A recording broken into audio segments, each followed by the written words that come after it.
Fala pessoal, tudo bem com vocês? Estamos aqui no nosso terceiro podcast na SATA. Continuo tendo a presença do nosso querido amigo Elvis. Tudo bom, Elvis? E aí, Fernando, beleza? Beleza. E temos também o nosso convidado de hoje, o Jonathan. Tudo bem, Jonathan? Prazer.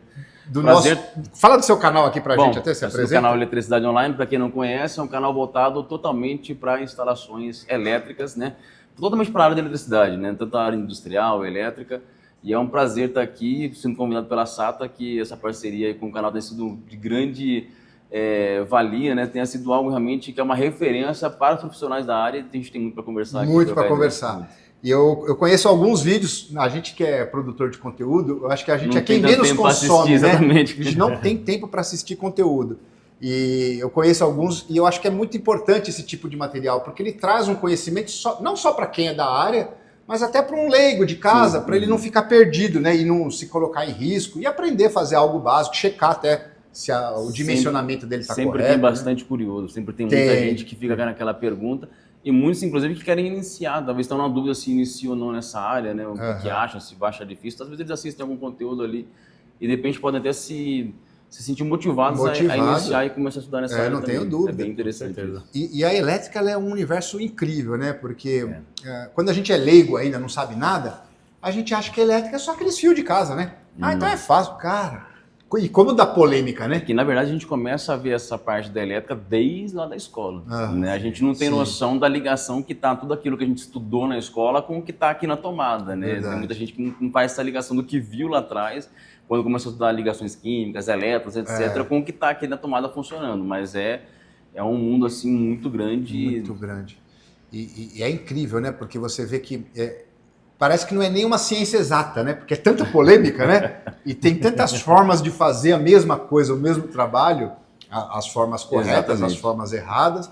E se você pensar, a elétrica, ela está em tudo, né? Ela está, inclusive, no corpo da gente, está na estática, na geração de energia mesmo. Então, é um mundo fascinante. É um mundo fascinante. E assim, a gente, como você falou, que tem diferentes formas de realizar um trabalho. Assim, a eletricidade em si é uma exata que está lá baseada na física, né? Sim. Só que as formas de realizar um trabalho, até como as coisas funcionam, vão evoluindo muito com o tempo. Então, cada hora a gente tem uma novidade, cada hora a gente tem uma forma diferente de executar algo, porque descobriu-se que tem uma forma melhor, mais segura, etc. Então, é um caminho aqui que praticamente não tem fim. A gente aprende dia a dia. Dia a dia, né? É sempre novidade. E só depois de muito tempo, já adulto, que eu fui entender aquele ditado antigo, né?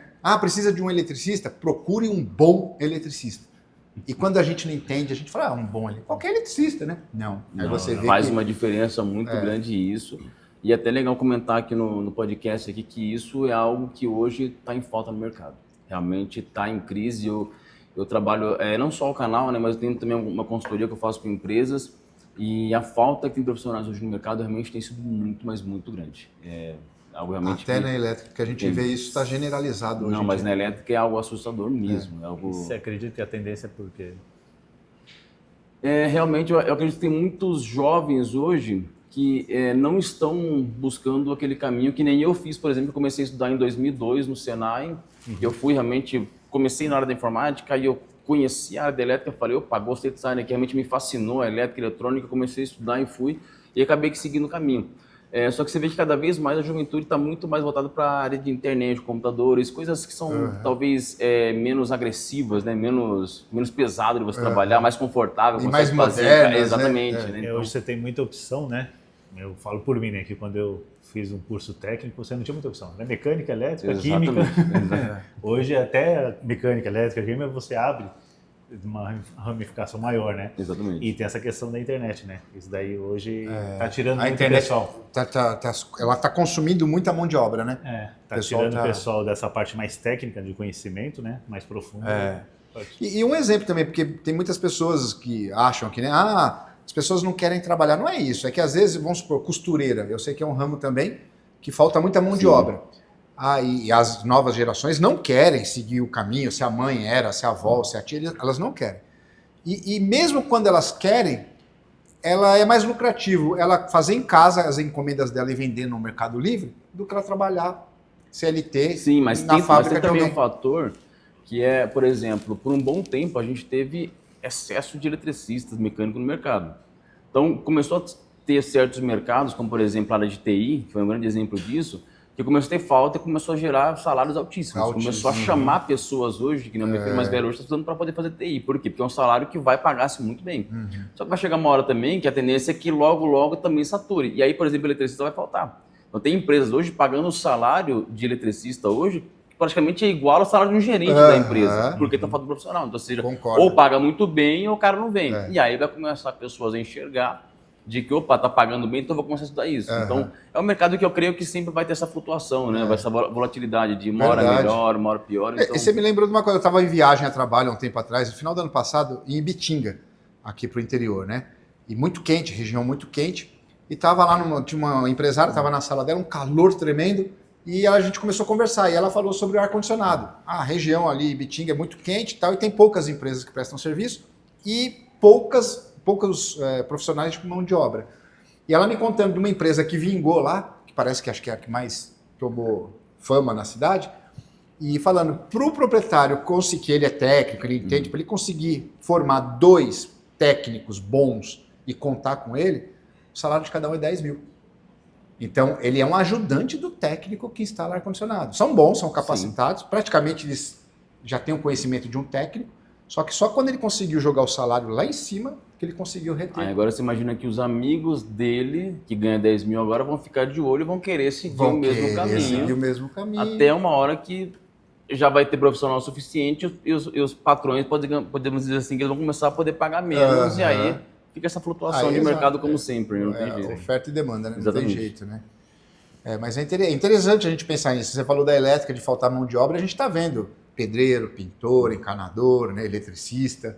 Cada vez mais a gente está, nessa forma, a gente está copiando um pouco da Europa, Estados Unidos, né? E aí entra um fato que eu sempre costumo falar no meu canal pessoal, e alguns ainda não caiu a ficha, de que devido a essa falta, o bom profissional hoje, ele pode cobrar o valor correto e escolher o que ele quer fazer ou não.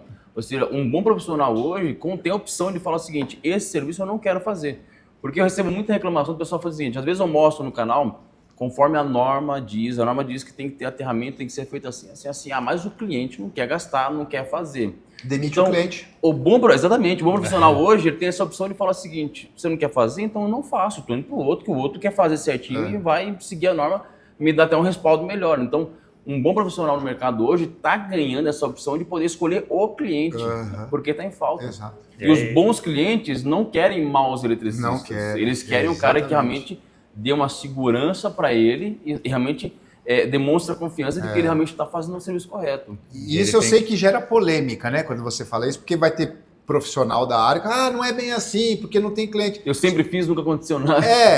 E só que o profissional tem que entender que, cara, você tem que ser um bom profissional. O bom profissional não é só saber fazer, é saber, entender, estar antenado, ter ferramentas de qualidade. Essa é uma diferença enorme, porque eu sempre costumo falar, tem uma live recente que eu fiz também, eu falei, gente, hoje existem eletricistas que, eu falo que são instaladores, ou seja, eles fazem instalações elétricas, montam painéis que eu, como profissional há quase 20 anos, não faço. Tão bonito quanto o cara faz, tão bem executado, tão bem passado, fio alinhado, obra de arte. Você olha o painel, realmente pode tirar uma foto, postar que tá lindo.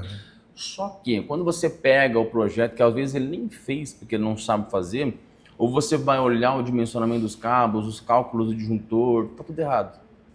Então essa é uma grande diferença hoje de você saber realmente um profissional. Às vezes o cara realmente... Eu já peguei vários serviços que me chamaram, apesar de hoje eu estar mais a parte na mídia mesmo, online, dando aula, etc. Mas às vezes sempre tem um outro que fala, professor, vem aqui, me ajuda porque eu não estou conseguindo resolver. Aí até alunos às vezes me chamam, né? A gente vai lá, aproveita para gravar um conteúdo e tal. E aí quando você vai ver, você fala, meu, tá lindo o serviço, lindo, mas está muito errado. Aí começa a desligar sem mais nem menos, queima equipamento, não descobre por quê, porque os cálculos mesmo, a teoria, o pessoal não está entendendo. Certo. Porque muita gente hoje acaba aprendendo na prática, que não é difícil, né? Hoje em dia, eu já conheci empresas, por exemplo, que trabalham com montagens só de painel elétrico, ou seja, eles pegam painéis muito grandes para hipermercados, para fábricas, etc., subestações, tanto eles montam na fábrica e levam o painel pronto para poder ser montado. E eles tinham pessoas dentro da empresa que faziam montagens que nunca fizeram curso de elétrica na vida. Eles ensinaram lá dentro, eles descreviam lá, ou seja, o cabo estava para tal lugar, tal que é chamado de para que utiliza, e eles montavam painéis assim lindos, muito melhores do que eu, já com anos de experiência. Só que, se você falasse para ele assim, ó, essa máquina agora não pode ligar aqui, tem que ligar aqui. Não sabe mudar o fio de lugar, não faz noção, porque aprendeu na prática. Ele está especializado isso não é ruim, na montagem, né? Isso não é ruim. Muita gente aprendeu na prática e isso é muito legal. Eu aprendi porque eu vi um outro montando, isso é legal pra caramba. Só que é um tipo de profissional que o correto é ele não se aventurar a fazer, executar. Se ele pega um bom projeto de um engenheiro, ele executa com uma premissa absurda. Agora, se ele tiver que projetar, ele não consegue. Se ele tiver que modificar, e é essa diferença que faz hoje, que eu falo que faltam profissionais no mercado, é justamente isso. É o cara que consegue chegar na obra e falar o seguinte, está com defeito. Então vou fazer isso, vou modificar, vou melhorar e pronto, resolvi. Justamente esse profissional que tem falta hoje. Não é o cara que executa tanto, mas o cara que consegue... E esse profissional que executa bem, que nem você falou, ele tem a oportunidade de se especializar. Facilidade que a gente tem hoje pela internet. Bastante, né? bastante. E aí vai do profissional também, né? Que aí você tem um profissional que faz perfeito, mas não está certa a ligação, né? E esse cara, ele pode unir o útil ao agradável, né? E falta essa... E às vezes esse cara que executa muito bem, ele acaba trabalhando para alguém que projeta. Ou seja, ele não vai ganhar o salário que ele realmente queria ganhar, porque ele vai trabalhar para alguém que está projetando. Se o cara fez o projeto, entregar na mão dele e fala, toma, monta. Sendo que ele poderia fazer tudo, montar e projetar. Que é o que falta do cara realmente sentar, estudar e aprender mesmo para poder se tornar um profissional completo, né? Que o pessoal confunde autônomo do dono do seu negócio. Que quando às vezes fala assim, você aprender, você vai trabalhar para você. Aí o cara, não, mas eu quero segurar. Mas não é, autônomo não é você ser não tem CNPJ, não tem registro, não tem nada, não. Autônomo é você ter o seu negócio, você faz o serviço do seu jeito, com as suas regras, com a sua qualidade. Ser independente. Ser independente, exatamente. E aí ele consegue, aí ele tem essa opção de falar o seguinte, esse serviço eu presto, esse eu não presto. Eu vou ter minha carteira de cliente. Um serviço bem executado sempre tem recomendação, né? Que é o que vai levando o cara longe no mercado hoje, sem sombra de dúvidas. E a gente vê que, por um lado, tem toda essa lacuna, essa escassez de mão de obra especializada, e por outro, a gente vê que acho que nunca teve um momento tão bom para quem quer fazer diferença, né? Exatamente. Para quem quer estudar, quer aprender, porque tem lugar para tudo. A gente passou por umas reformas em casa, então assim, a gente procurou profissionais para instalar piso, profissional para fazer esquadria de alumínio, tal, de PVC, enfim, alguns serviços, serralheiro. É impressionante. A gente ligava, marcava, com muito custo, você tem que insistir, marcava, a pessoa simplesmente fura. O profissional não vem te dar orçamento. Mas sabe uma outra coisa que acontece muito? Eu estava até ouvindo esses dias no Instagram, que eu vi uma postagem lá daquele bilionário Flávio Augusto, né? E ele falando assim, você pode ser bom pra caramba, mas se você for anônimo, não adianta nada. E é uma coisa que acontece muito hoje, que nem eu falei, as consultorias que eu faço para algumas empresas, às vezes são empresas do Nordeste, empresas assim de locais afastados. E aí você precisa de um cara para poder fazer tal serviço. E aí da onde que a gente vai procurar? No Google, a gente vai procurar na rede social, o cara não anuncia. Não anuncia, está escondidinho. Ou seja, o cara pode ser muito bom às vezes, mas está anônimo. E aí o que acontece? Ele não consegue o serviço bom, que pagaria bem. Ele fica ali no círculo de influência dele. E aí ele fica procurando serviços pequenos para não passar fome. E são pessoas que não reconhecem. Exatamente. Aí depois fica reclamando que não, mas se eu não fiz... se eu falar para o cara instalar um DR, uma Astion, ele não fazer tratamento, o cara vai fazer porque ele tem dinheiro. Mas o cara bom, que pode pagar, está aqui procurando ele, mas não sabe que ele não acha ele, não tem a comunicação. Muitos profissionais hoje se esquecem disso, de fazer uma boa divulgação. E a mídia está aí para todo mundo, né? Facilitando demais isso. Para você colocar o seu nome no Google hoje lá é de graça. Você só entra lá, faz o cadastro e você já aparece lá. Infelizmente ainda falta, tem muita gente boa que está escondida. É uma coisa que eu estou tentando fazer no canal de instruir muito, daí a gente tenta criar esse conteúdo para... Mas apesar dos canais que vocês têm que traz esse conteúdo, falta o pessoal procurar conteúdo relevante, né? A questão do pessoal não procurar coisas... O público em si, né? Porque a gente vê que vídeos de coisas inúteis bomba, né? Se é divertido... Não é, esse cara não, mas não é tá só... na mídia, não é que ele não está na mídia, que ele não está ali olhando. Ele está olhando mais do que ele... então, mas não é só vídeos inúteis. Por exemplo, pegar a referência do meu canal hoje dos conteúdos.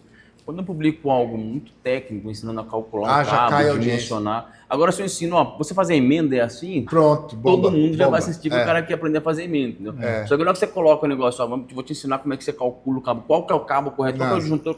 Se fizer pensar um pouco mais, quanto mais vai. Fizer pensar, menor a audiência, né? E quanto mais...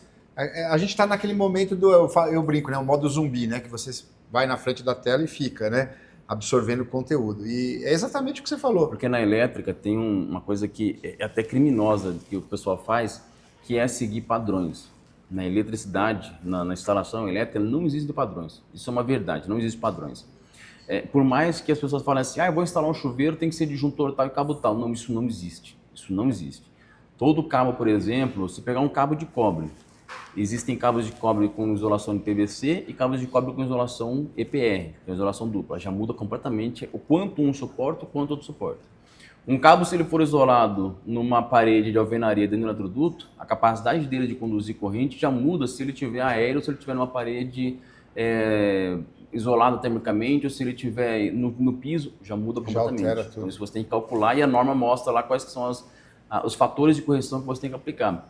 Se a temperatura ambiente variar, a capacidade do cabo de conduzir corrente também muda. Ou seja, um cabo que teoricamente suportaria 40 amperes, se ele estiver num local que a temperatura ambiente é 35 graus e ele estiver no piso, mudou, já não é mais isso. Olha só. Então você tem que saber o que está instalando e calcular corretamente. Sem contar os cabos falsificados ainda, né? Isso daí nem se fala, isso daí chega a ser uma vergonha. E os disjuntores é a mesma coisa, a gente não existe um padrão. O maior erro hoje que eu vejo na elétrica são esses padrões. O pessoal coloca, não, porque o chuveiro é tal, na cozinha cabo tal, e não existe. Não é isso assim. não existe na eletricidade. Isso é o maior erro que o eletricista pode cometer. Cada projeto é um e tem que ser tratado individualmente. Tem que ser cada ambiente, cada área, cada aplicação, tem que ser calculado corretamente. Um cabo, se ele estiver passando no eletroduto sozinho, ele tem uma capacidade de condução real dele. Se ele estiver passando com 2 circuitos, com 3 circuitos, a interferência dos outros circuitos já muda também e reduz a capacidade. Então tem que ser calculado tudo corretamente.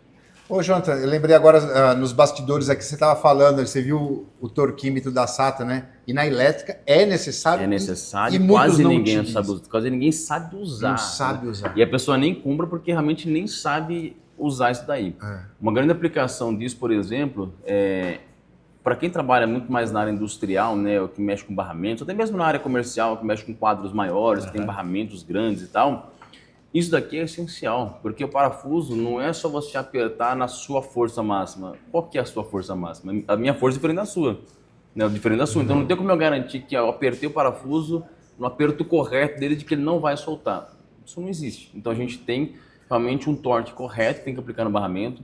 Em disjuntores, aqueles caixas moldadas que são maiores, a gente tem também um torque correto que tem que aplicar nele e precisa usar isso. Tem situações, como eu falei, que eu já trabalhei um bom tempo com empresas que faziam montagens só de painéis elétricos.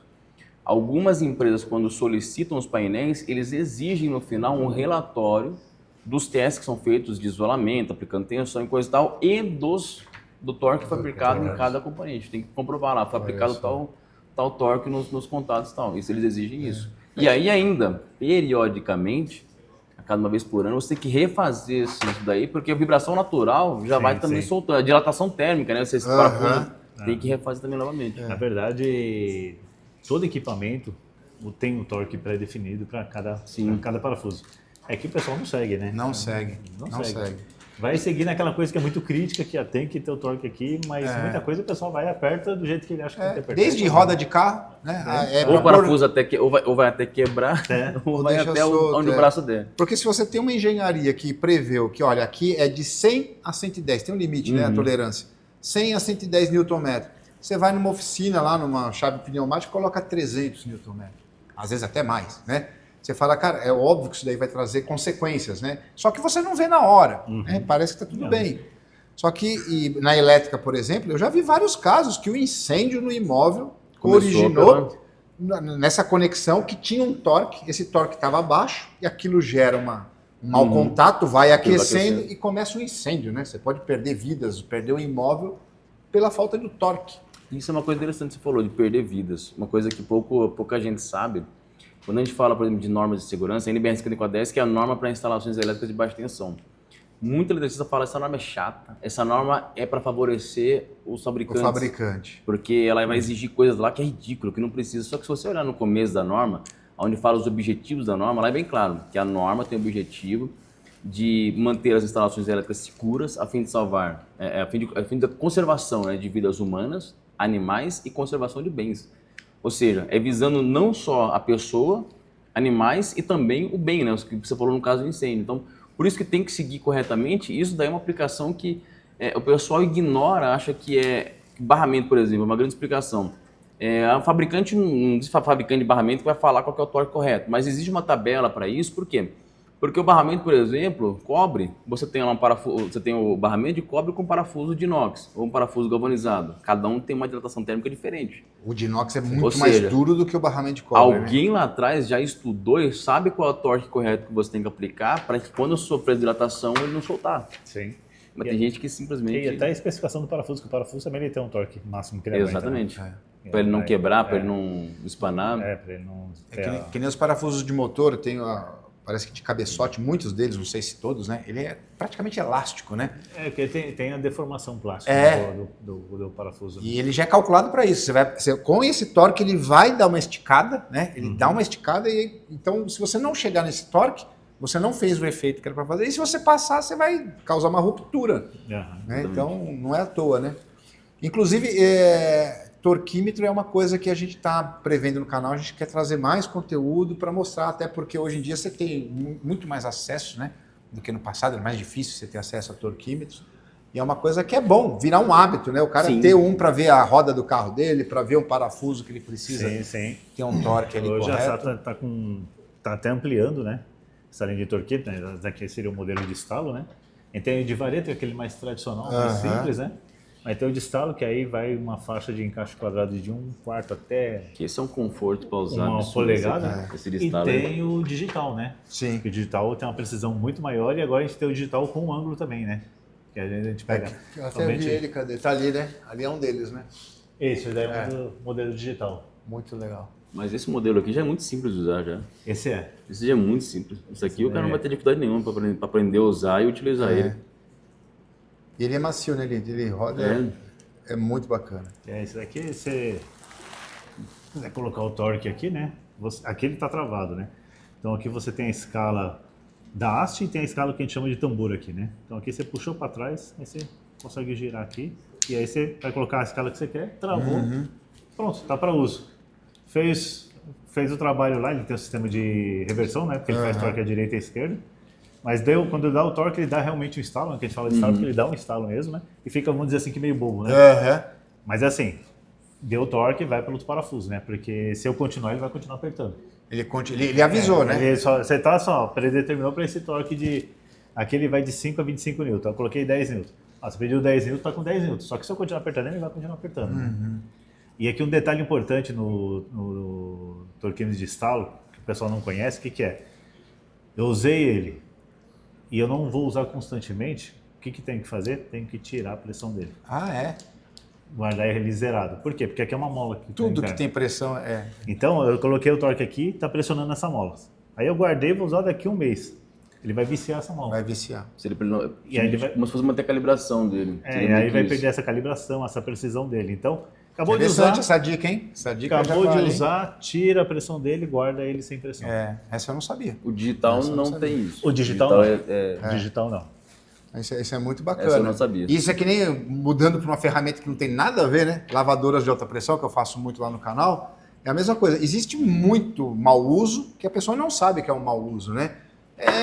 Uma parte até pelos fabricantes, que não, assim, às vezes está no manual, mas está tão perdido no meio daquele monte de coisa que você não presta atenção. E, por exemplo, você usou uma lavadora de alta pressão, o gatilho, né? Então você desligou ela. Se você não apertar o gatilho, mesmo com o motor desligado, ela tem que soltar aquela pressão, aquele tirinho. Aquele tirinho é onde ela tem a maior pressão do cabeçote e que se você guardar ela com aquela pressão, acabou, você vai danificar ali agora, todas as você válvulas. falou de... Tem muito profissional que tem o cuidado, né, de guardar a ferramenta correta. Às vezes o pessoal me manda no grupo lá falando assim, hoje é domingo, dia de limpar as ferramentas. Aí você vê o cara pega assim na mesa, assim, joga tudo, vai pega um paninho, limpa, lubrifica, cara, dá-lhe encher os olhos isso. Mas tem uns que mandam foto assim, eu tô trabalhando. Aí você pega um alicate desses assim, que é bonito pra caramba, já tá preto, já nem tem mais cor, entendeu? Então... E o outro detalhe do torquímetro também, o pessoal às vezes pergunta, mas eu tenho que fazer a calibração de quanto tempo, né? Então, o torquímetro, o que a gente aconselha a fazer? A cada 5.000 apertos ou de ano em ano. Por que 5.000 ou de ano em ano? Uma oficina automotiva, o cara não vai ficar contando quanto ele apertar. Então, de ano em ano ele faz a calibração.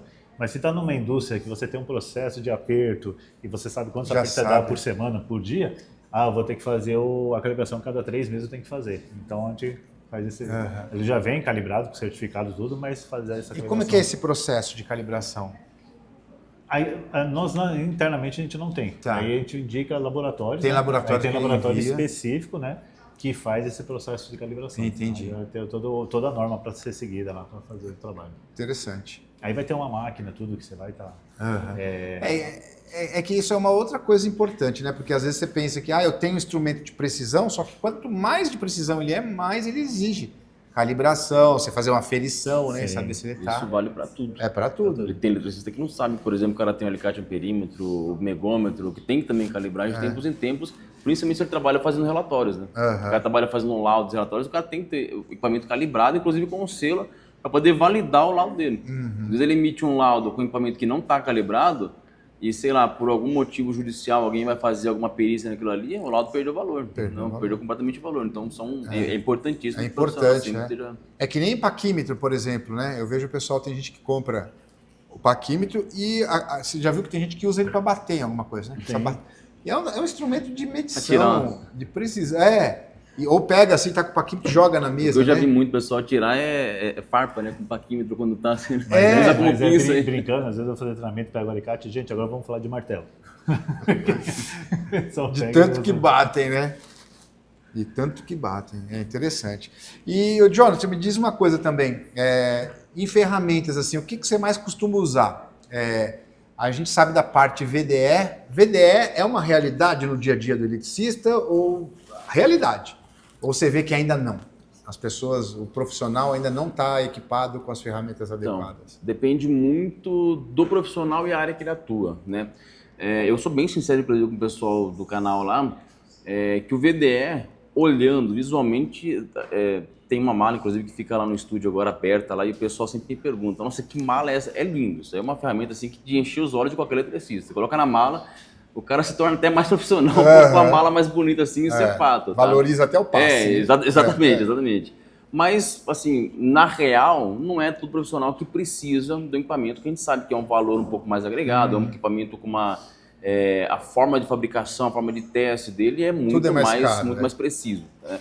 Então, por exemplo, se eu pego um kit desse hoje para um eletricista que não trabalha com equipamento energizado, isso aqui é mais do que suficiente, com uma qualidade absurda, que o cara vai ter isso aqui pro resto da vida. Né? Tem uma qualidade assim que a gente é indiscutível. E quando você, diz não trabalha com equipamento energizado, quer dizer o quê? Por exemplo, ele pode ir no padrão, desligar geral e trabalhar na casa. Isso. Por exemplo. Falando, por exemplo, de linha residencial, assim, isso aqui atende 100%. Comercial leve. Comercial em geral também, porque normalmente você não vai trabalhar... A norma NR10 ela sempre pede que a gente trabalhe com equipamento desenergizado. Então a gente vai lá, faz a desenergização, coloca o tagout, né, o local de tagout, aquele cadeadinho com a sua foto, você coloca lá para não ter risco de ninguém ir lá. Existe um procedimento que a maioria dos eletricistas não faz ideia disso e não cumprem. Em indústrias, o que eu já peguei de acidente por causa disso, né, teve uma indústria que eu trabalhei faz mais ou menos uns 12 anos já. Era uma máquina que ela tinha, vamos pegar de comprimento dela assim inteira, ela tinha uns 110 metros de comprimento da máquina inteira, do começo ao final. Então, o mecânico estava mexendo num motor, uma hélice, mais ou menos 1 metro de diâmetro a hélice, lá no final da máquina, e o eletricista mexendo no painel.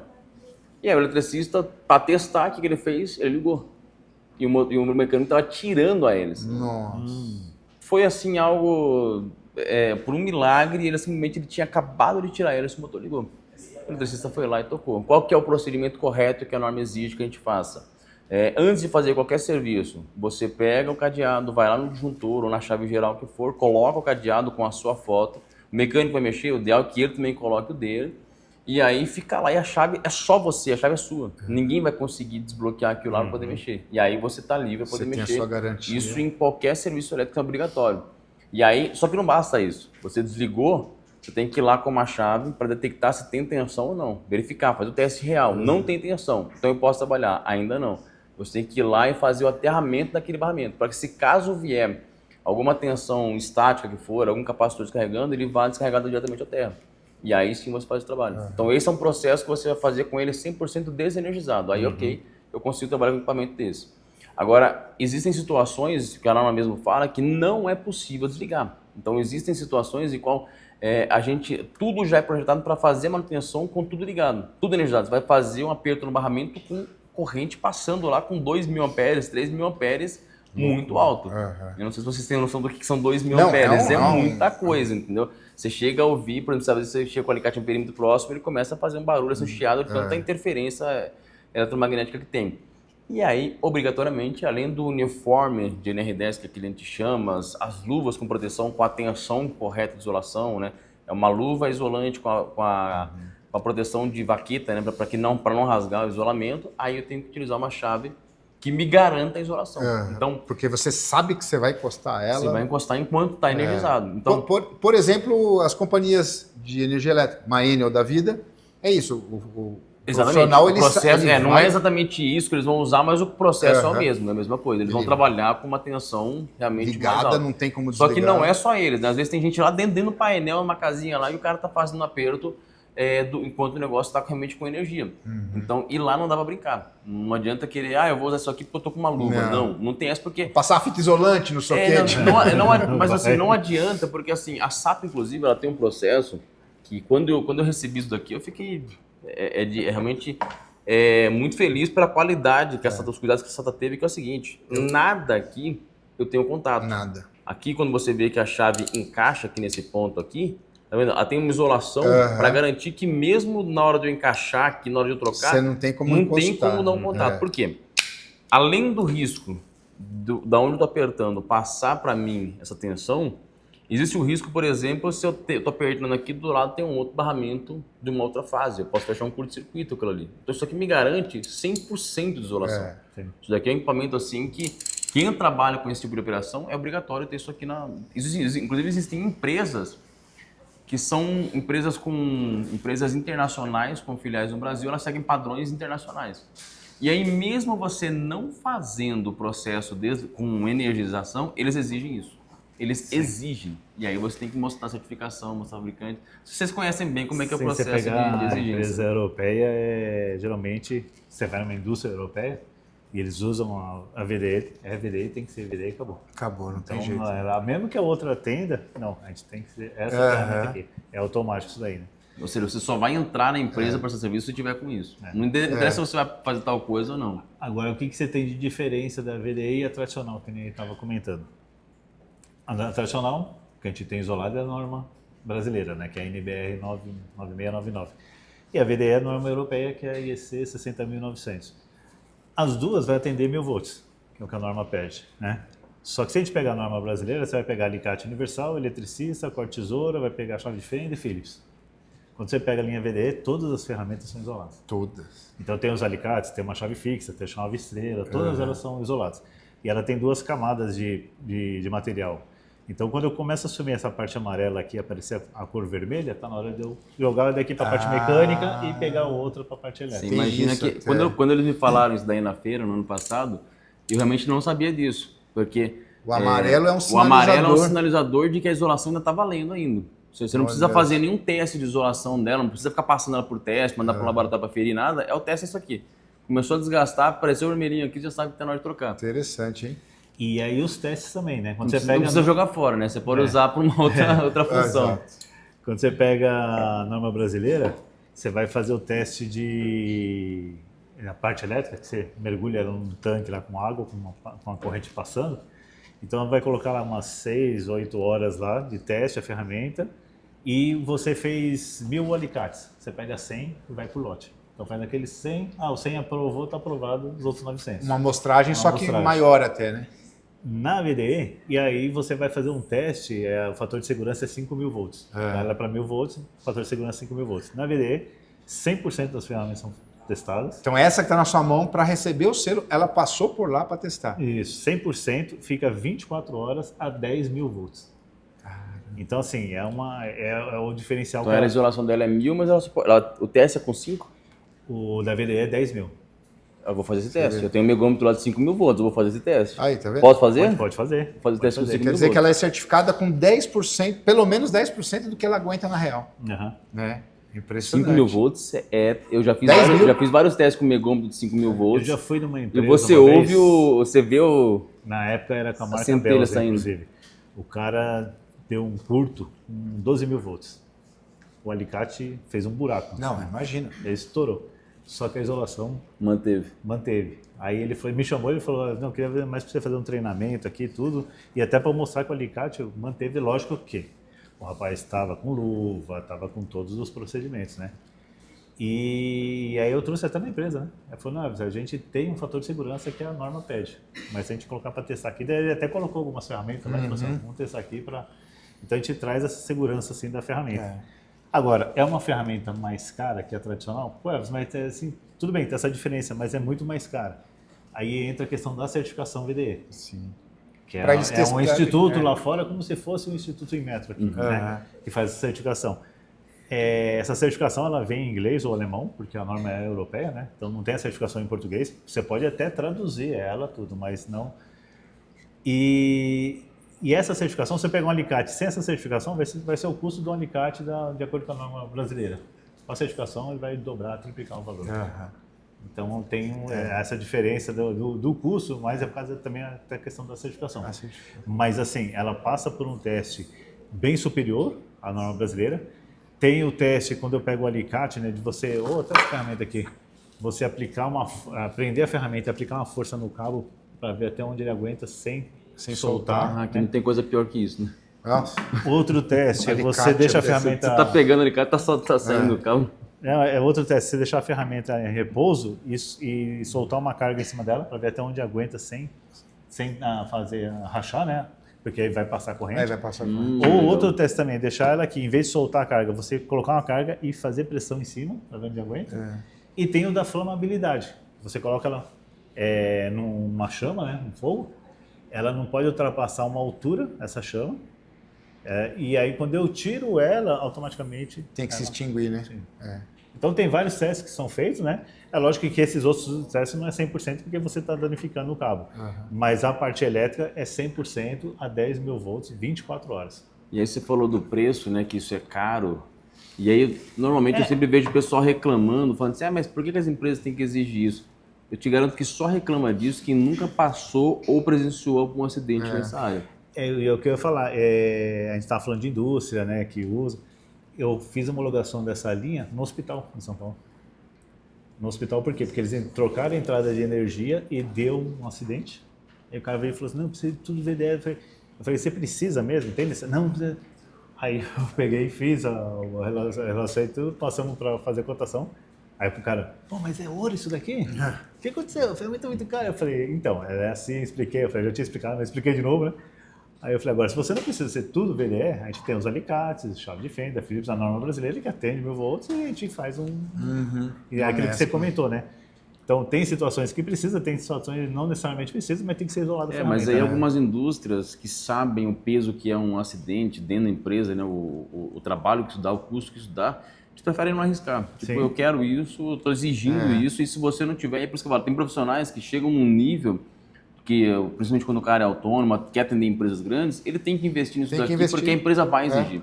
E assim, a empresa não está errada em exigir porque ela quer garantir que realmente nada... Eu já prestei serviço para algumas indústrias que eles fazem exigências assim que você fala, mas não faz sentido, cara, mas não interessa. Ou você faz isso aqui ou você não tá faz. fora. Eles querem assim como a gente estava comentando, né, do cobre berílio. Você já participou, né, já trabalhou com ambientes assim que tem esse risco e é obrigatório, você tem que utilizar para não causar explosão. Exatamente, o risco... quando você trabalha com áreas explosivas, né, é proibido, para você ter uma noção, na área onde faz o enchimento, ali, por exemplo, de hidrogênio, você tem uma pá de ferro no local, porque o simples fato de você passar a pá pode gerar uma faísca que pode explodir tudo. E é uma explosão como se fosse uma bomba de hidrogênio mesmo. Então, assim, você está enchendo, por exemplo, o enchimento do cilindro de hidrogênio, ele é enchido numa pressão de 200 bar. É uma pressão absurda, muito, sei lá quantas vezes maior do que uma pressão de pneu de caminhão. Entendeu? Então, é muito gás comprimido ali, que se aquilo ali explode, é para levar um quarteirão assim, brincando. E ele é autoexplosivo, assim, tanto o hidrogênio, o oxigênio também, ele entra em combustão sozinho praticamente, o acetileno também, então são áreas ali que é muito exigido isso daí. Tem todo um processo, né, de você fazer a verificação antes de fazer manutenção, colocar um explosivo, verificar se tem alguma coisa ali inflamável ainda, é um processo, e aí por exigência, essa parte do cobre berílio. Porque a gente que olha só como um consumidor, nossa, mas é muito caro essa de cobre. Só que você vai ter a situação que exige. E tem que ser ela, né? Não tem outra coisa. E voltando aqui na Isolada, um outro setor agora, a gente está falando de indústria, mas é a parte de carros elétricos. Carro elétrico. Sim, muito. Eu ainda estou para gravar ainda essa parte de carros elétricos, mostrando manutenção, como é que ocorre, mas eu já pesquisei, já visualizei que realmente eu já vi alguns canais, inclusive, do cara desmontando na calçada de chinelão de dedo. E o cara é bom. Não sei se você já chegaram na mesa, o cara é bom, inclusive. E o cara é bom. Mas é aquela coisa, ele vai fazendo e vai fazer, tomara que nunca aconteça nenhum acidente, mas se um dia acontecer... Não, eu concordo. É uma coisa assim que não tem volta, entendeu? O pessoal brinca com essas coisas, é aquela coisa assim, ele quer dar uma de super-herói, realmente o cara entende, é muito inteligente, mas tá errado, tá errado. Tá errado. E o risco que ele está se expondo ali, ele não tem a mínima noção do risco que ele está se expondo. O quanto aquilo ali pode impactar ele, é uma descarga absurda aquilo ali. Então não dá pra brincar com isso. E eu vejo assim, de repente ele até sabe, ele até entende e ele até se previne. Dá engajamento. Né? Só que não, eu digo, quem está olhando não vê o perigo. Então o cara olha assim, eu também, daqui a pouco vai estar mais popular, vai ter carro elétrico parado, encostado, batido, o cara vai pegar, vai sair mexendo na bateria, porque ele viu na internet, às vezes é onde dá o perigo, né? Vocês estão comentando um cara que entende, mas muita gente que está vendo não entende. Não entende, acho que é simples, acho que é fácil. É um grande perigo. A pessoa vê, ele trocou tua peça, eu vou trocar também, porque eu não gasto absolutamente nada. É muito uma encostadinha ali, é fácil de trocar, tudo, né? Eu mesmo vou fazer. É complicado. Então a gente vê que toda essa parte que exige, né, um cuidado com o elétrico, tem que tomar muito cuidado. Né? Tem que... Infelizmente no Brasil ainda é pouco informado ainda realmente o risco, né, que a eletricidade traz, né? Tanto que acidentes domésticos, né, acidentes de pessoas com choque elétrico no Brasil, se eu não me engano, no último ano foram 48 mil acidentes. É muita coisa. Pessoas que morreram com choques elétricos em casa. Não estou falando de indústria, em casa. Foram 48 mil acidentes. É muita gente. Se envolvendo crianças, pessoas, máquina de lavar com problemas. É muita coisa. Eu fui fazer um vídeo de uma lavadora lá da Karcher, e aí eu me deparei com uma situação lá, problema de extensão e tal. E tomou mais tempo do que o assunto lavadora. Eu fui fazendo minhas pesquisas e tal e trouxe dados. Quantas pessoas tinham morrido ali, e estava no começo do ano, no meio do ano, alguma coisa assim, até aquele momento, com lavadora de alta pressão em casa por causa de extensão, de Benjamin, né, de adaptador. E alguns eram filmados. Tinha câmera de segurança. Sim. E é aquela coisa, o cara tá ali lavando o quintal, de chinelo ou descalço. Torcer toda de repente, cai que nem uma pedra, morreu. Né? E histórias tristes que você vê, interrompeu a vida. E ali eu fiquei me questionando até, se é um problema, e hoje a gente tem um IDR, por exemplo, por que não vem numa lavadora? Eu estava, inclusive, falando isso com o Leandro, né, que estava aqui no podcast antes, até para dar uma ideia, né, que existem situações hoje, se dá mostrado na internet, você poder montar uma extensão que na extensão tem o DR. Já tem, exato. Você consegue montar uma situação dessa que, tipo assim, mesmo que a instalação elétrica não esteja adequada, que acho que 90% do Brasil hoje está nessa situação, você estando numa extensão com esse equipamento no meio dela, acaba o problema, acabou isso. Isso pode, de repente, sei lá, vou ligar uma máquina de lavar, que acontece muito acidente, e a instalação elétrica está completamente errada, ou seja, não vou... E aí você fala para a pessoa, não, tem que mudar, tem que instalar. Aí a pessoa vai olhar o custo lá, quanto fica o orçamento? Sei lá, vou gastar 15 mil reais. Porra, não vou fazer isso agora. Não tem nem dinheiro para isso agora. Então, eu posso colocar um DR só naquela tomada. Tem forma de você adaptar isso e está sendo pouco mostrado isso, pouco divulgado isso, dentro da forma como a gente consegue fazer. Exatamente. E não é só pouco divulgado, que eu lembro quando eu fui fazer essa extensão, eu falei, já que eu quero fazer uma extensão modelo, né? Comprar o cabo da bitola certa, como manda o figurino, e eu quero os plugs à prova d'água. Rapaz, eu não vou dizer que é impossível, mas é quase impossível você conseguir encontrar esses equipamentos. É quase impossível, isso é verdade. Você vê assim, você acha eles para você importar, que sai um absurdo de caro, aí você procura no mercado, e o Leandro tinha até comentado, né? A comparar as tomadas nossas, brasileiras, com as importadas. A provocação que ele fez. Eu mesmo tenho vídeo lá e eu tenho na minha casa um monte de tomada chinesa, que muita gente criticou, porque não tem o selinho do Inmetro, que aqui é compulsório, você tem que ter. Eu fui e comprei para testar, gostei tanto que eu comprei mais 3, 4 vezes. E eu comparei com marcas brasileiras, pelo amor de Deus, eu como brasileiro passei vergonha ao pegar as nossas tomadas e comparar com a tomada chinesa. O padrão novo, inclusive eu já fiz um vídeo no canal mostrando, explicando sobre esse padrão.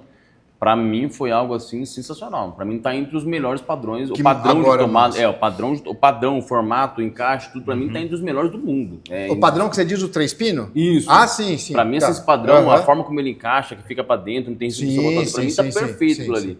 Mas a qualidade dos fabricantes hoje está lastimada. Eu desmontei as tomadas, né? Aí você pegava ali a parte de latão da Nacional, fininho, uma casquinha. Aquele parafusinho que expande com uma facilidade gigante. Minúsculo parafusinho. Alguns que o pino entra quando você vai fazer alguma coisa. Exatamente. Aí você pega o do chinês e você fala, cara, tudo mais robusto, tudo maior.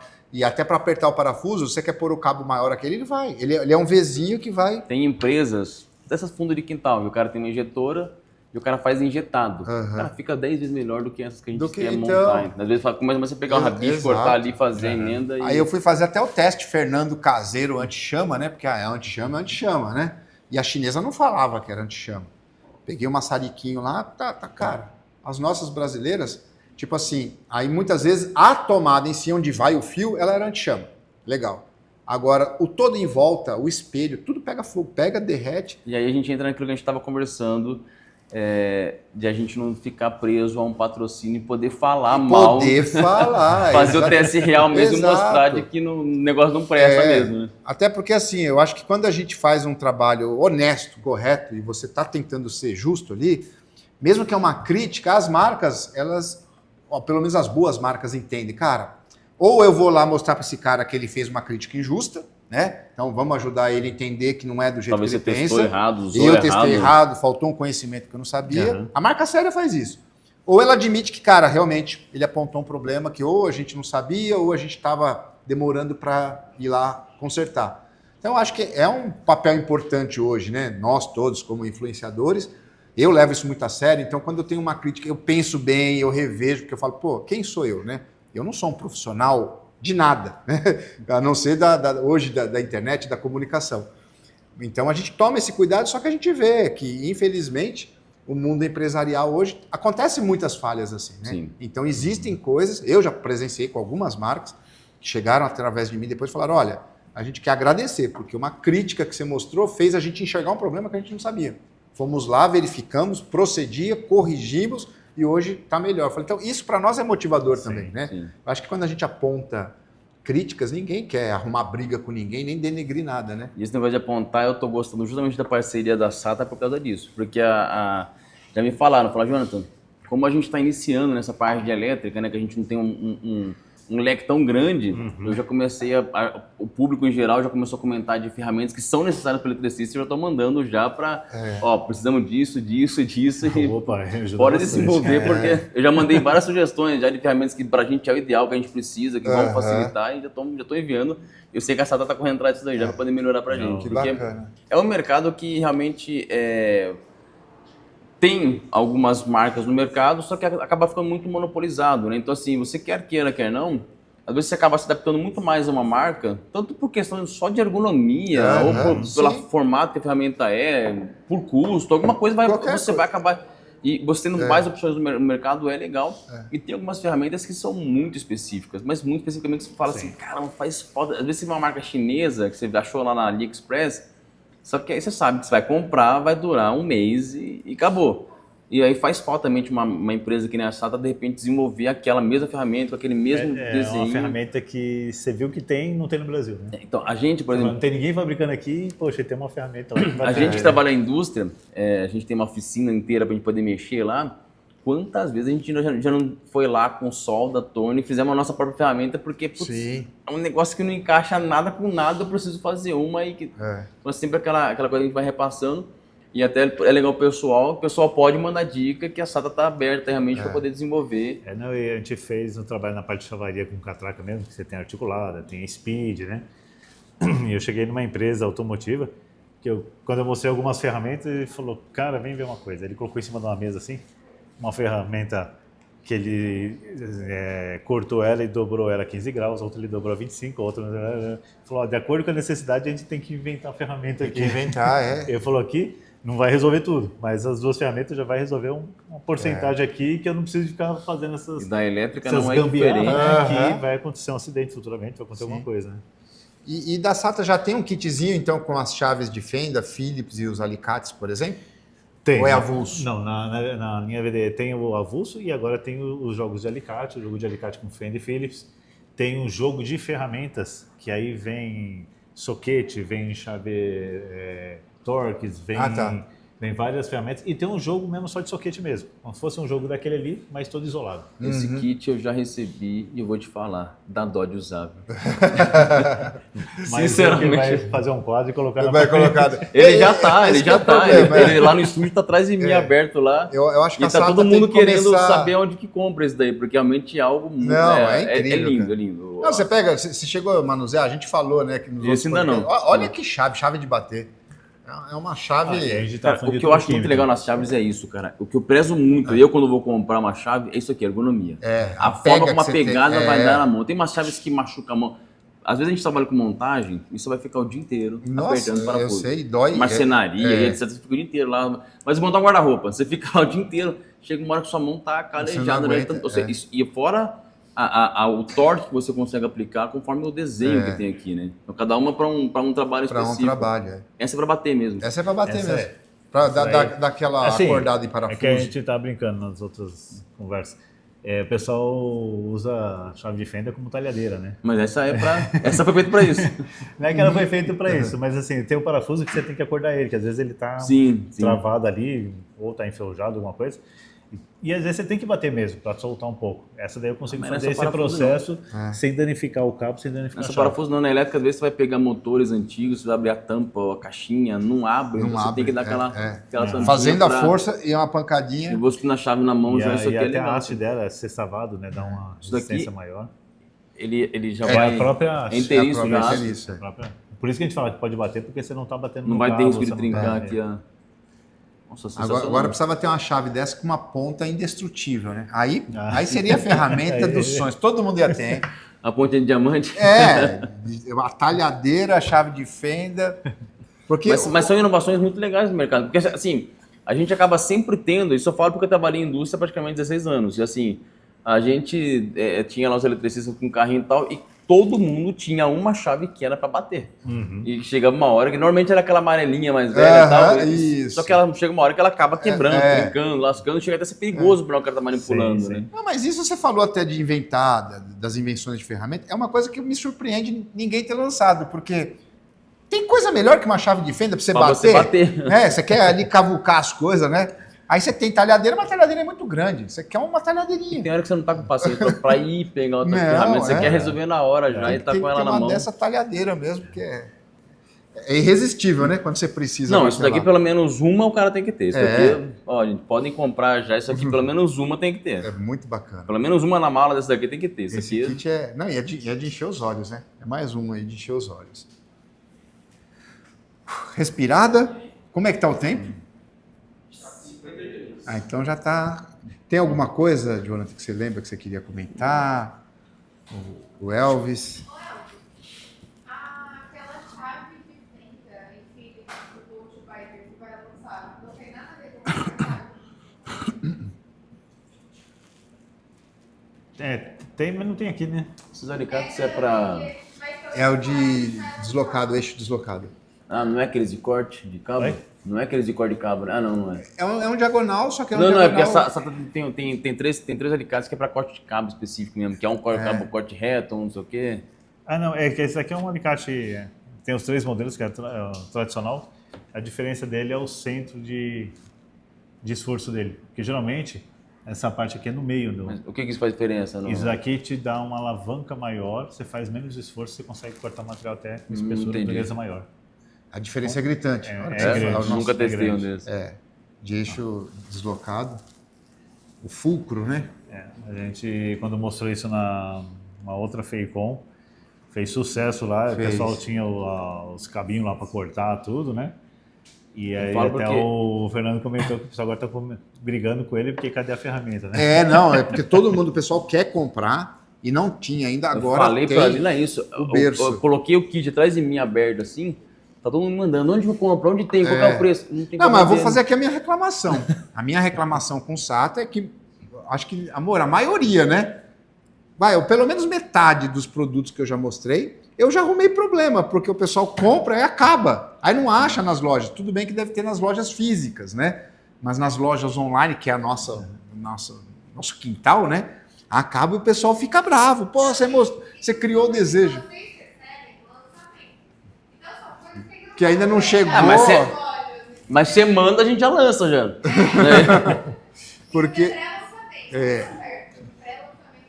Porque é aquela, por mais que a gente sabe que Brasil é um país com as suas dificuldades, a população e tudo, só que tem um nicho grande de profissionais ou robistas, entusiastas, que eles querem a ferramenta boa, né? Eu gosto muito da SATA porque... Mesmo robista, isso é verdade. Mesmo robista. Não, pelo contrário.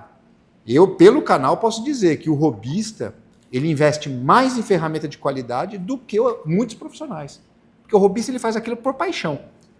Ele gosta de ferramenta, ele quer ter a melhor. E o profissional, às vezes, ele está pelo dinheiro, né? Ele gosta também do que ele faz, só que... Para ter uma garantia de que vai durar muito tempo. O cara está calculando investimento. Eu vou colocar algo agora, vou gastar um pouco mais, mas vai durar muito mais tempo. Então, e tem várias formas de ver isso tudo, né? Eu converso, eu acabo compreendendo um pouco da realidade de cada um. Então, eu já vi profissional que pega uma ferramenta e fala, não, eu só compro ferramenta boa porque eu quero qualidade, quero perfeição do que eu estou fazendo e a durabilidade. Já tem outro que fala, não, eu compro baratinho porque eu não tenho dó. Eu boto para moer, se aguentar um mês tá bom, vou lá amanhã, compro outro e tal. Então, você entende, cada um é uma forma de raciocínio, né? Eu, particularmente, eu sou daquele que eu gosto de ter a satisfação da ferramenta, né? Você pega uma ferramenta bem acabada, eu já falei isso em outro podcast, ela motiva a gente a trabalhar e trabalhar melhor, né? E aí você acaba até cuidando mais da ferramenta. Você cuida mais. Você pega uma ferramenta cuida mais. mais. Agora tem umas que você acabou, você já quer limpar, você já quer guardar, você já quer... Agora, lembrando daquela parte do parafuso Phillips, né, que você falou de bater, né? Eu recebi a informação aqui no ponto da Alina aqui. Não temos a chave aqui, mas a gente está lançando uma chave Phillips que é de bater mesmo, estilo aquela de impacto, né? De bater. Ela é uma chave fixa. Mas é uma chave... É tipo aquela punheteira de carro, que você chega e dá um... Só que se fosse uma chave dessa... Só que você põe na hora que você bate, ela vira, né? Isso. Ela tem um sistema interno que faz o movimento. Cara, isso é sensacional, porque tem parafuso que você não solta. Entendi. Aí você pega uma dessa... É uma chave de impacto. A gente tem a chave de impacto, né? Que é aquela que você troca as pontas. Tudo. Essa daí já é uma chave... Como se fosse uma chave dessa. Porque assim, eu já vi parafusadeira, eu acho que até pneumática, que ela faz esse processo que, tipo assim, internamente, quando ela vai abrir o parafuso, ela vai dando um soco no parafuso para poder soltar. Então, mas você dá um soco e quando você bate, o mecanismo dela vai virando. Isso. Não é só bater para soltar ali a ferrugem. Não, essa daí bater. Você bate e ela dá uma torcida, isso é legal, né? Cara, isso é legal. É bem interessante. Agora, uma coisa que eu realmente sinto falta, e eu falo isso pelos eletricistas, é alicates para cortar cabo. Tem marcas aí que estão chegando no Brasil hoje aí que estão trazendo uns alicates assim, que se tiver cabo de 50 milímetros, corta que nem... Corta que nem charuto, né? Falta isso, cara. E isso daí é uma coisa assim que qualquer eletricista vai querer ter na mala, porque, sei lá, o cara vai fazer uma instalação num padrão, o cara vai puxar um cabo ali, o cara quer um desses na... Isso vocês podem investir pesado que isso aí vende que nem água, cara. Nós temos um que está na nossa linha de sob demanda, de encomenda, né? Que é aquele de catraca. Que é aquele corta até 240 milímetros. Precisaria testar. Aí é um de catraca que você vai apertando e ele vai fechando e ele corta rentezinho assim. Não, isso daí é outro. Isso daí é realmente legal para cabos muito maiores. Mas tem eletricistas que não chegam nesse padrão, entendeu? Tipo assim, um cabo de 50 milímetros, que é comum. Qualquer eletricista vai mexer nisso daí.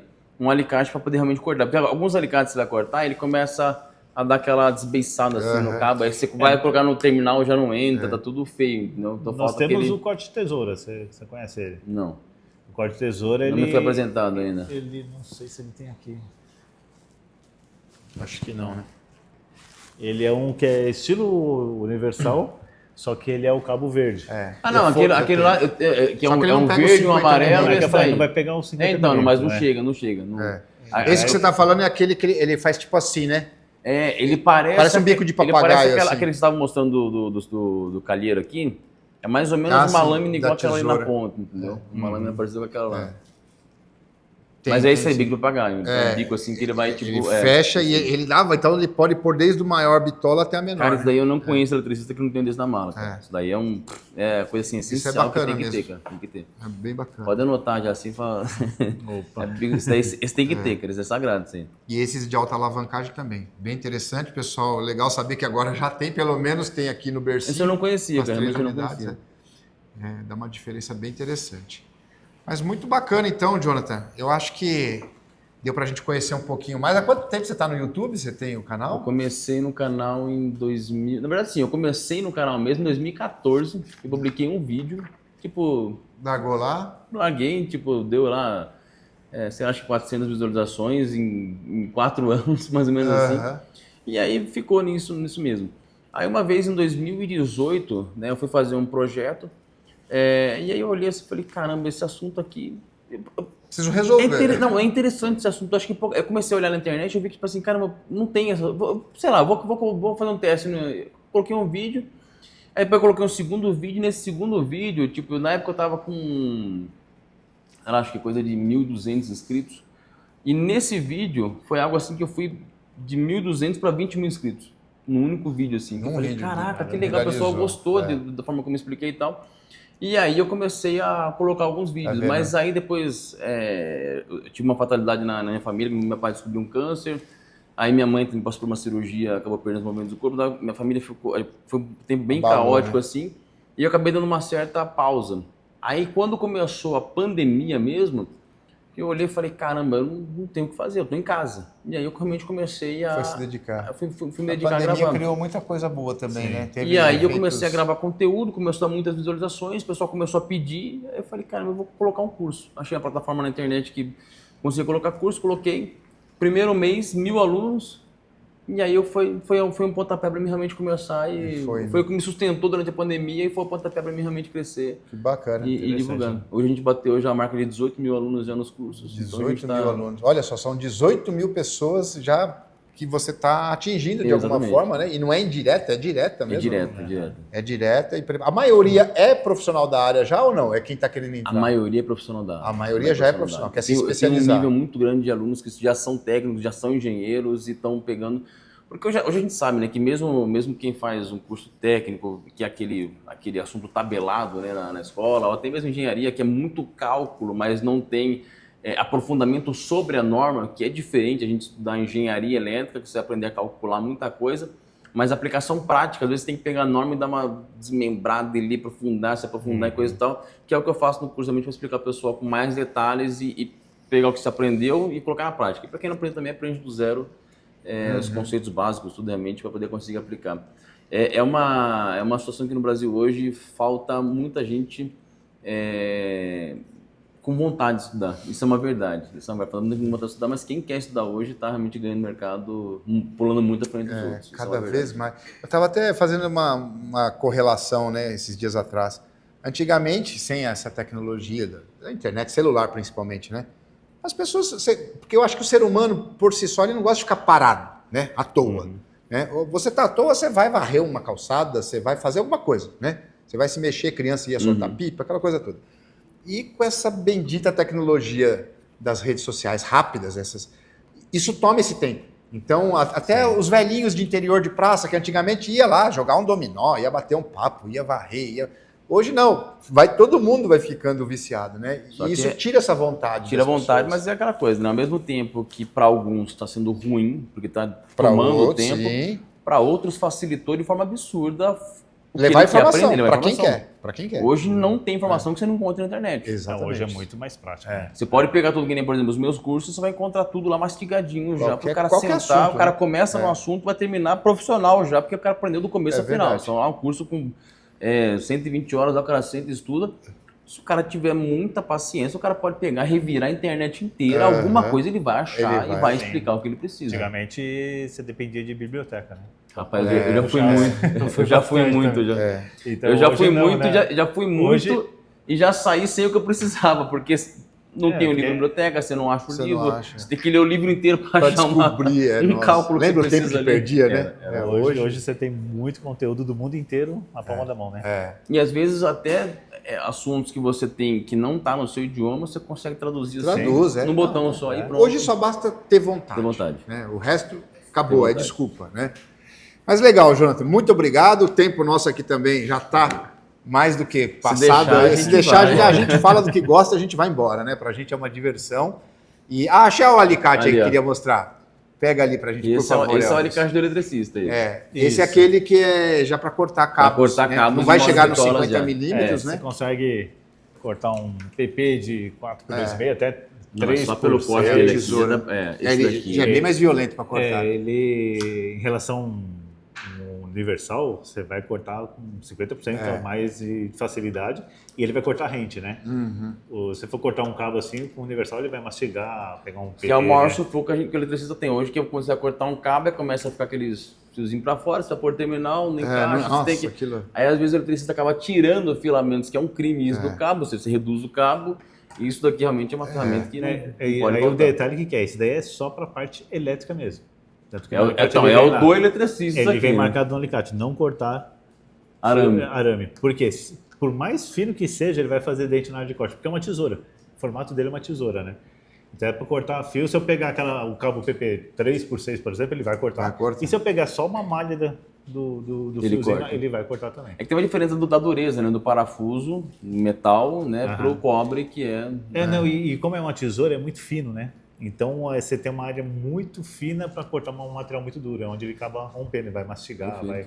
E é diferente se a gente pegar o universal, o corte dele a gente fala que é por esmagamento, né? Se você dá um zoom, É um cisalhamento ali. não é aquele corte pontudo um com o outro, né? Vai ser base com base. Então ele vem mastigando o material, né? Então se eu pego um material com uma espessura maior, com uma dureza maior, ele vai mastigando até romper. Se você pega uma coisa muito fina, ele só mastiga, na verdade. Então por isso que quando pega o universal e pega só aquela malha de cobre, o pessoal faz isso, né? Porque ele não corta, né? E não é por causa da marca B ou C, é por causa do corte. formato do o corte, formato do ou corte. seja, já é estudado específico para isso, tá aí, ó. Muito eletricista nem sabe disso aí, E ó. tudo isso é interessante, né? Porque cada um vai ter sua especificação. Sim. Você olha ali, para que um monte de alicate? Cada um.